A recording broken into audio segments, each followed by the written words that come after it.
வாழ்க்கையில் வந்து ஒரு சொல் அல்லது ஒரு வாசகம் கவர்ந்ததான சில சமயங்களில் உணர்ந்த ஒரு முக்கியமான வாசகம், இன்னும் நினைவில் இருக்கக்கூடிய ஒரு வாசகம் வந்து, நீ இல்லாவிட்டால் வேறு யார், இன்று இல்லாவிட்டால் வேறு எப்பொழுது. இந்த நீ இல்லாவிட்டால் வேறு யார் அப்படிங்கிறது வந்து ஒரு தனி மனுஷனான நண்பர்களாக பார்க்கும் பொழுதோ, அல்லது ஒரு உறவுகள்லையோ, அல்லது நம்மளோட சுற்றி இருக்கக்கூடிய வட்டத்திலையோ அது வந்து ஒரு தனி மனித உறவுகளில் பார்க்க முடியும்.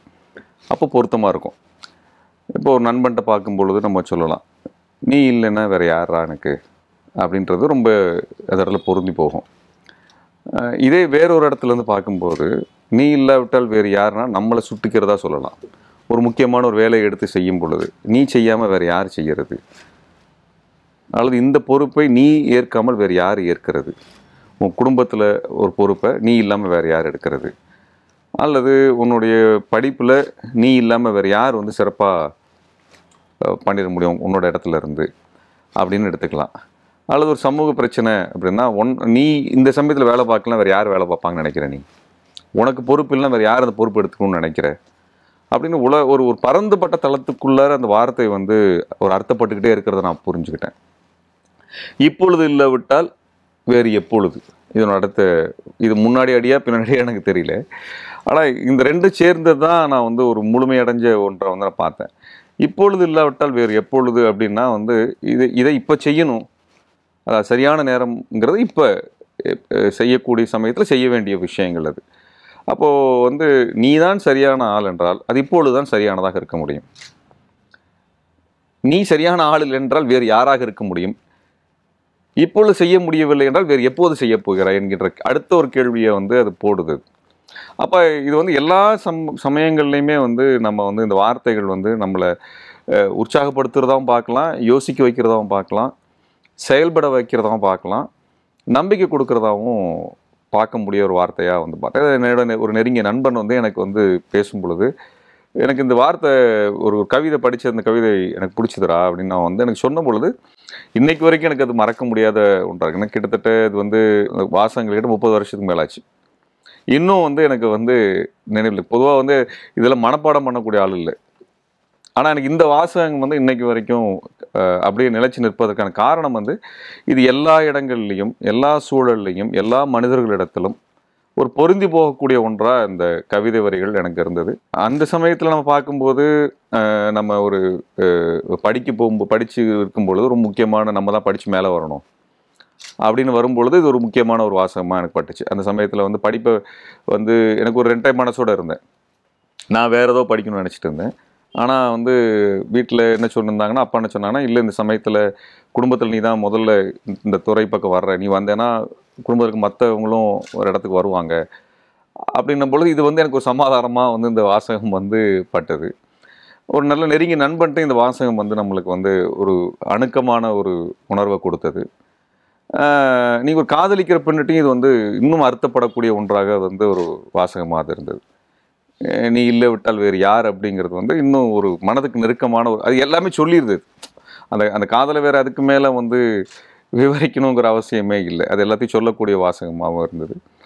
அதற்கு பின்னாடி வந்து நம்ம ஒரு வாழ்க்கையில் ஒரு அரசியலை தேர்ந்தெடுக்கும்போது, இப்போ நம்ம இதை செய்யலை அப்படின்னா நம்ம வந்து வேறு யார் அதை போய் செய்வாங்கன்னு எதிர்பார்த்துட்ருக்குற அப்படின்ற ஒரு கேள்வி வந்து எனக்கு அந்த சமயத்தில், அது வந்து நான் வேற ஒரு வாழ்க்கை முறையில் இருந்தேன்.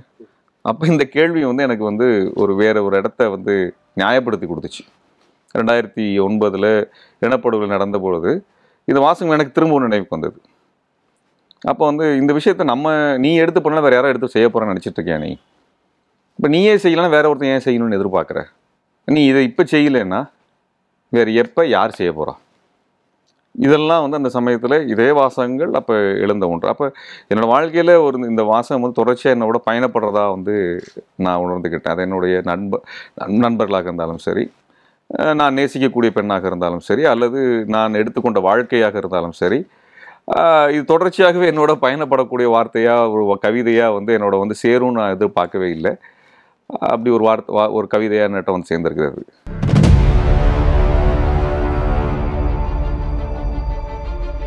ஒருத்தர் வாழ்க்கையில் ஒரு மனிதர் மட்டுமே வந்து பொதுவாக மாற்றத்தையோ அல்லது பாதிப்பையோ தாக்கத்தையோ கொடுத்துட முடியாது. நம்ம எதை விரும்புகிறோம் அல்லது நாம் எதாக இருக்கிறோம், நம்ம என்னவா மாற நினைக்கிறோம், நம்மளுக்கு எது பிடிச்சிருக்குங்கிறத பற்றி யோசிக்கும் பொழுது அது சார்ந்த ஒருத்தர் உங்களுக்கு வந்து ஒரு இன்ஸ்பிரேஷனாக வருவாங்க. இப்போ நம்ம வந்து ஒரு சயின்டிஸ்ட்டாக போகணும்னு நினைக்கிறோம்னு வச்சுக்கோங்களேன். அப்போ ஏதோ ஒரு சயின்டிஸ்ட் நம்மளுக்கு வந்து இன்ஸ்பிரேஷனலாக வருவாங்க. ஒரு ஓவியனாக நான் மாறணும்னு நினச்சேன். அந்த சமயத்தில் எனக்கு வின்சென்ட் வான் கா வந்து ஒரு மிகப்பெரிய இன்ஸ்பிரேஷனல் பர்சனாலிட்டியாகவே, ஒரு கலையாக, ஒரு அவருடைய கிராஃப்டாக மட்டும் இல்லாமல் ஒரு நபராகவே ஒரு மிகப்பெரிய அளவுக்கு ஒரு தாக்கத்தை ஏற்படுத்தினவர். இலக்கியத்தையும் சேர்த்த ஒன்றாகவும் ஓவியத்தையும் இலக்கியம் சேர்ந்த ஒன்றாக நான் எடுத்து பயிற்சி பண்ணணும்னு நினைக்கும் பொழுது, அதை வந்து என்னுடைய வாழ்க்கையோட ஒரு இடமா நான் பார்க்கணும்னு நினச்ச பொழுது எனக்கு காஃப்கா வந்து ஒரு முக்கியமான, ஜெனே ஒரு முக்கியமான ஒரு எழுத்தாளராகவோ, சிங்காரம் வந்து ஒரு முக்கியமான எழுத்தாளராகவோ எனக்கு வந்து பட்டாங்க. ஆனால் இவங்களெல்லாம் வந்து என்னை மாற்றினாங்களா அப்படின்னா என்னால் அப்படி சொல்ல முடியாது. இதெல்லாம் அந்த சமயத்தில் இன்ஸ்பிரேஷனலாக வரக்கூடிய ஒருத்தாங்க. ஆனால் எனக்கு வந்து அரசியல் கருத்துக்கள் அல்லது சமூக கருத்துக்கள் ஒரு ஆரம்ப கட்டத்தில் அப்பாவால் அறிமுகப்படுத்தப்பட்டது, புத்தகங்களாக அறிமுகப்படுத்தப்பட்டது, பொதுவான நண்பர்கள் வழியாகவும் இது அறிமுகப்படுத்தப்பட்டது. பொதுக்கூட்டங்கள், அரசியல் கவனிக்கக்கூடிய சமயத்தில் எனக்கு ஒரு மிகப்பெரிய ஒரு ஆச்சரியம் அளிக்கக்கூடிய ஒன்றாகவும், என்னோட அந்த வயதில் ஒரு 17-18 வயதில் வந்து ஒரு மிகப்பெரிய ஒரு உள்ள கிளர்ச்சி கொடுக்கும் இல்லையா நம்மளுக்கு, ஒரு அந்த வயசில் இருக்கக்கூடிய அந்த அட்ரலின்னு சொல்லுவாங்களே, உற்சாகமும் வேகமாக இருக்கக்கூடிய தன்மைக்குள்ளார ஒரு மிகப்பெரிய ஒரு துணிச்சலையும் விரிந்த பார்வையையும் கொடுத்த ஒன்றுனா எனக்கு செகுவேராவுடைய புத்தகம். அது வந்து ஏதோ ஒரு நண்பன் எனக்கு வந்து அந்த புத்தகத்தை வந்து பரிசாக கொடுத்துருந்தான். அப்போ நான் எதேச்சும் எடுத்து இது படிக்க ஆரம்பித்த பொழுது அது வந்து என்னை அது வரைக்கும் செகுவேரா பற்றிலாம் நான் கேள்விப்பட்டதில்லை. நம்மளுக்கு ஒரு பெரிய சந்தேகம் அந்த சமயத்தில் இருந்தது என்னென்னா, ஒரு ப்ரொஃபஷனல் டிகிரி படிக்கிறோன்னா ஒரு ப்ரொஃபஷனல் வேலைக்கு போகணும், நல்ல மாதம் சம்பாதிக்கணும் அப்படிங்கிற ஒன்று தான் நம்மளுக்கு சொல்லப்பட்ட விஷயமா அந்த வயசில் இருக்கும். ஆனால் வந்து ஒரு மருத்துவராக அந்த சமயத்தில் மருத்துவராக மாறுறதுங்கிறது குதிரை கொம்பு, இன்றைக்கும் அப்படி தான் வச்சுருக்கிறாங்க இல்லையா? அப்போ இன்னும் வந்து அது ஒரு மிகப்பெரிய ஒரு ஆதர்சனமான ஒன்று இல்லைங்களா? அதில் வந்து ஒரு மருத்துவரான ஒருத்தர் அதை விட்டு வெளியே வர்றாரு, தன் நாட்டை விட்டு வேறொரு நாட்டை நோக்கி பயணம் பண்ணுறாரு. எதை நோக்கியான பயணம்ங்கிறது அவருக்கு வந்து மானிட விடுதலை நோக்கிய பயணமாக இருக்குது. அதில் வேறொரு நாட்டில் இருக்கக்கூடிய புரட்சிகர குழுவோட, அதில் எந்த உத்தரவாதமும் இல்லை வாழ்க்கையில், அதோடு சேர்றாரு. அதில் முழுமையாக தன்னை ஈடுபடுத்திக்கிறாரு. அந்த போய் கப்பலில் அவங்க படகுல போய் மெக்சிகோவிலேருந்து போய் இறங்கும் பொழுது பாதி பேர் உயிரோடு இல்லை. ஆனால் அதை தாண்டி காடுகளில் இருந்து தன்னோட உடல்நிலை அவ்வளோ மோசமான சமயத்தில் இதெல்லாம் படிக்கும்பொழுது ஏதோ ஒரு பெரிய ஒரு கதை, ஒரு இன்னொரு சாகச கதையாக படிக்கிற மாதிரியாக அந்த வயசில் பட்டது. ஆனால் ஒரு மனிதன் செய்திருக்கான். அதை படிச்சுட்டு வரும்பொழுது கடைசி அவர் கொல்லப்படும் பொழுது அவர் எப்படி அதை எதிர்கொண்டார் அப்படிங்கிறதெல்லாம் படிக்கும் பொழுது வேறு ஒரு உலகத்தை வந்து எனக்கு வந்து கொடுத்தது. அப்போது அந்த 17-18 வயதுகள் அப்படிங்கிறது நம்ம காமிக்ஸ் படிக்கக்கூடியதாகவும் இருக்கும், சரித்திர நாவல்கள் படிப்போம். அப்போ வந்து உங்களுக்கு வந்து சாகசங்கள் அப்படிங்கிற ஒரு இன்ட்ரெஸ்ட் இருக்கும். ஆனால் அதை வந்து ஒரு அரசியலாக்குறது அப்படிங்கிற ஒன்றை வந்து செகுவேராவை பற்றியான அந்த அவருடைய வாழ்க்கை வரலாறு புத்தகம் வந்து எனக்கு ஒரு இன்ஸ்பிரேஷனலாக வந்து நான் வந்து செகுவேராவோட வந்து பார்த்தேன். அதுக்கப்புறம் இது எனக்கு மட்டும் இல்லை, உலகம் முழுக்க இருக்கக்கூடிய பல லட்சக்கணக்கான கோடிக்கணக்கான இளைஞர்களுக்கு ஒரு ஆதர்சனமாக மாறினதுக்கு காரணம் வந்து அது ஒரு இளைஞனுக்குரிய வாழ்க்கையும் அதிலிருந்து உங்களை எப்படி செழுமைப்படுத்திக்கிறதுங்கிற ஒரு வரலாறும் படிப்பினையும், அதற்குள்ளாக நீங்கள் என்னெல்லாம் செய்ய முடியும், சாதிக்க முடியும், உங்களுடைய இத்தனை வயதுக்குள்ளே நீங்கள் எதையெல்லாம் சாதிக்க முடியும்னு காட்டக்கூடிய ஒரு அச்சீவ்மெண்ட்டையும் நீங்கள் அதில் வந்து பார்க்க முடியும். அவ்வளோ பெரிய பதவியை விட்டுட்டு போகிறது, ஒரு பாதுகாப்பான இடத்துக்கு வந்துட்டு அதையும் விட்டுட்டு மறுபடியும் ஒரு பாதுகாப்பற்ற இடத்தை நோக்கி மறுபடியும் வாழ்க்கையை செலுத்துறதுக்கான துணிச்சல், இதெல்லாம் வந்து நான் அது படித்த பொழுது அது ஒரு உண்மையான ஒரு மனிதன் அதை செய்திருக்கிறான், நம்ம காலத்துலேருந்து ஒரு 20 வருடத்துக்கு முன்பு 30 வருடத்துக்கு முன்பு அதை செஞ்சுருக்கிறான் அப்படின்னும் பொழுது ஒரு பெரிய நம்பிக்கையை கொடுத்த ஒன்றா நான் வந்து அவருடைய புத்தகம் வந்து நான் வந்து பார்த்தேன். அதில்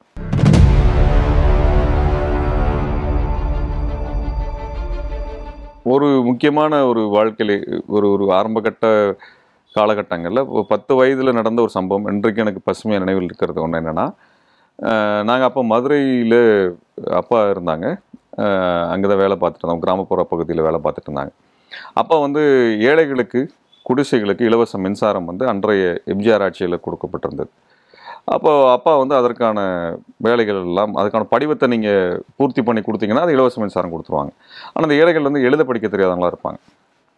அப்போ வந்து இதற்காக வந்து அந்த ஊரில் இருக்கக்கூடிய ஒருத்தர் வந்து எழுதி கொடுத்து ஒரு படிவத்துக்கு பணம்னு சொல்லி வாங்கிட்டு இருப்பார், ஒரு பெரும் தொகையை வாங்கிட்டு வந்திருக்கிறார்.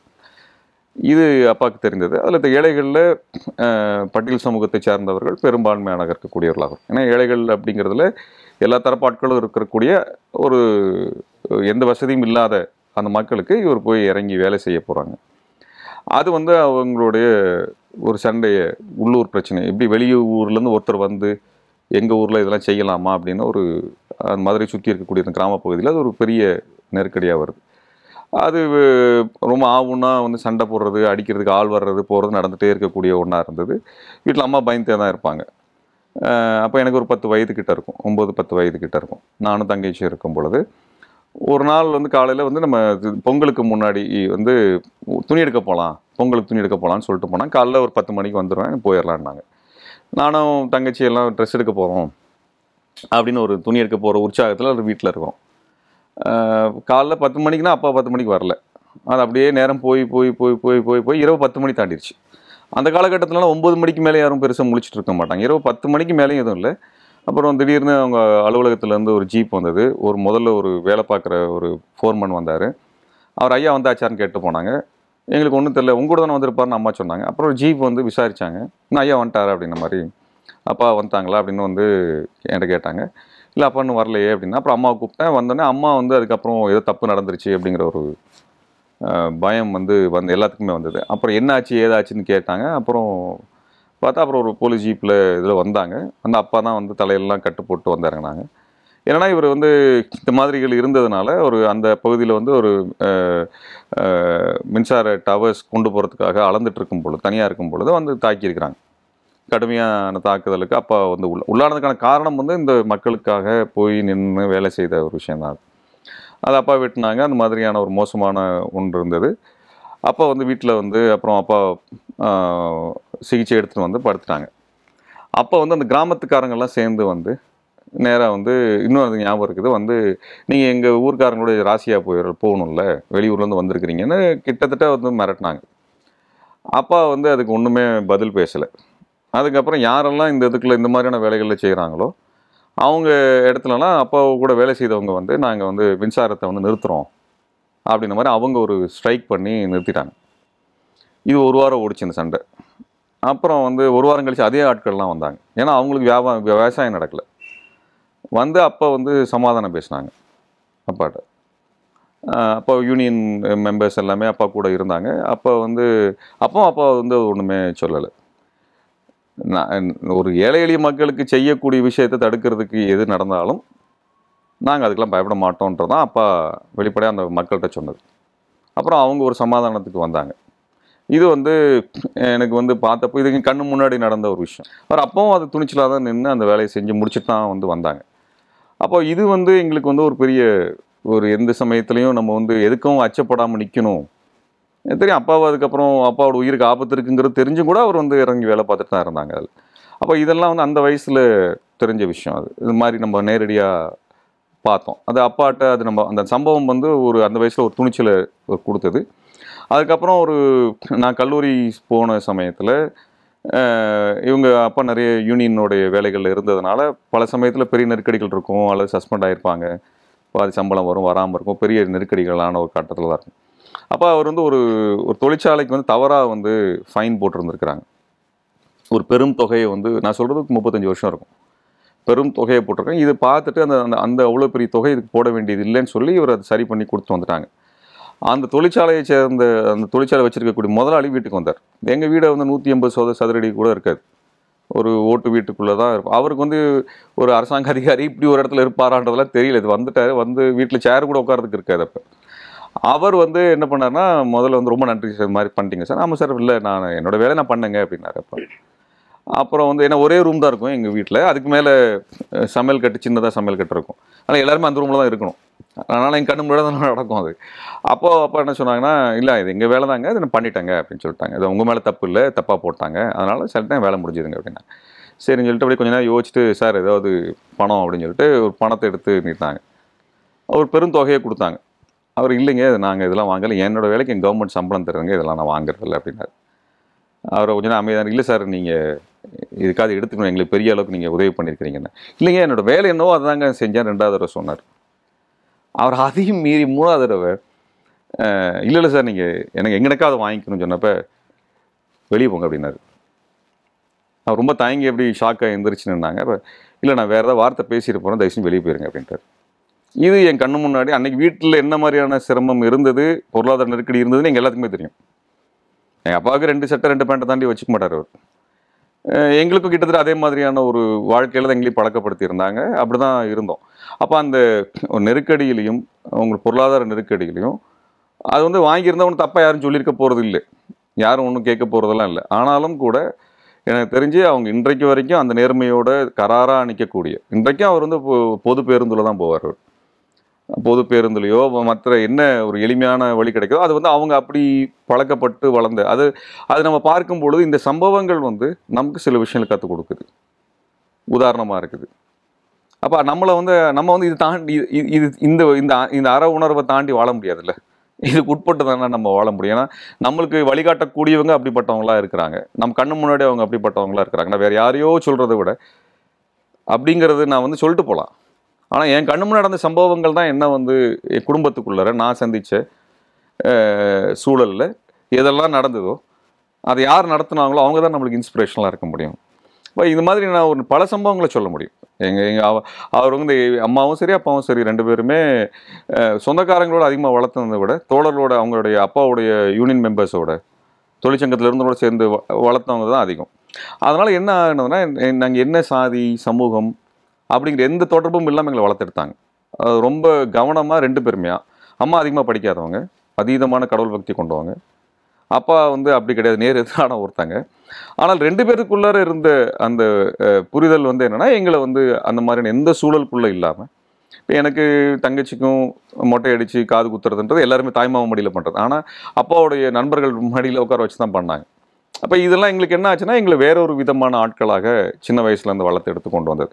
அப்போ ஒரு ஒரு ஒரு ஒரு தந்தை பெரியாரையோ நீங்கள் மார்க்ஸையோ படிக்கக்கூடிய ஒருத்தங்க வாழ்க்கையில் தங்களை எப்படி மாற்றிக்கிறாங்க அப்படிங்கிறத கண்கூடாகவே நாங்கள் பார்த்தோம். இது அப்பா படித்தவங்க, இதெல்லாம் படித்தவங்க அப்படி இருந்தாங்க. ஆனால் அம்மா எதையுமே படிக்காதவங்க, அதை நான் சொல்லணுன்னா வந்து அம்மா அதீதமான கடவுள். ஒரு நாளைக்கு 3 மணி நேரம் 4 மணி நேரம் மாரியம்மன் கோயிலே இருப்பாங்க, அல்லது எந்த கோயில் இருக்கோ அந்த கோயிலில் இருப்பாங்க. எல்லா பூஜை, ஆயுத பூஜை பண்ணுறதுலேருந்து எல்லா பூஜைகளும் வீட்டில் நடக்கும். நீங்கள் சரஸ்வதி பூஜைலாம் பார்த்தீங்கன்னா ரொம்ப சிரிப்பாக இருக்கும். சரஸ்வதி பூஜைக்கு வைக்கிற புத்தகமே வந்து தாஸ் கேப்டலாக தான் இருக்கும். தாஸ் கேபிட்டல்லாம் அவங்களுக்கு பொறுத்த வரைக்கும் அம்மாவுக்கு வந்து ஒரு புஸ்தகம் வேணும், அப்போ ஒன்றும் சொல்ல மாட்டாங்க. அது மாதிரியான ஒரு என்ன சொல்கிறது, ஒரு ஜனநாயகபூர்வமாக வளர்ந்த ஒரு சூழல் இருக்கு இல்லைங்களா, அது வந்து எனக்கு வந்து நான் அந்த வகையில் நான் வந்து ரொம்ப லக்கின்னு நினைக்கிறேன். நானோ தங்கச்சியோ வந்து இப்படி ஒரு சூழல் எங்களுக்கு கிடைச்சது வந்து இந்த நெருக்கடிக்கு நடுவில் எங்களை அப்படி வளர்த்து எடுத்து கொண்டு வந்தது அப்படிங்கிறது எனக்கு வந்து என்னுடைய வாழ்க்கையை அதுக்கு பின்னாடி வழி நடத்துறதுக்கான ஒரு என்ன சொல்கிறது, ஒரு கைடன்ஸு அல்லது வழிகாட்டுதலாக அது அமைஞ்சுது. அதனால் அது வந்து இன்றைக்கி அது ரொம்ப இயல்பானதாக எங்களுக்குள்ளே வந்துடுது. இது மாதிரி நான் இருந்தால் தான் நாளைக்கு என்னுடைய குழந்தையும் இப்படி இருப்பாங்கிற அந்த கவனத்தோடு தான் நாங்களும் வாழ்கிறோம்.